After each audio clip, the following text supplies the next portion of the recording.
ನಮಸ್ಕಾರ ವೀಕ್ಷಕರೇ.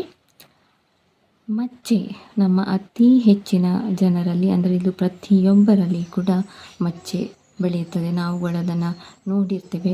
ಕೆಲವೊಂದು ಕಂದು, ಕೆಂಪು ಮತ್ತು ಕಪ್ಪು ಬಣ್ಣದಲ್ಲಿ ಈ ಮಚ್ಚೆಗಳು ಇರುತ್ತವೆ. ಇದು ಹೇಗೆ ರೂಪುಗೊಳ್ಳುತ್ತವೆ? ಉತ್ತರ, ನಮ್ಮ ದೇಹಕ್ಕೆ ಬಣ್ಣವನ್ನು ಕೊಡುವ ದ್ರವ್ಯ ಅಂತ ಹೇಳಿದರೆ ಅದು ಮೆಲನಿನ್.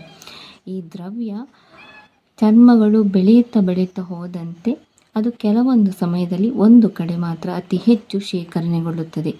ಈ ಅತಿ ಹೆಚ್ಚು ಮೆಲನಿನ್ ಒಂದು ಕಡೆ ಶೇಖರಣೆಗೊಂಡಂಥ ಸಮಯದಲ್ಲಿ ಈ ಮಚ್ಚೆ ರೂಪುಗೊಳ್ಳುವಂಥದ್ದು.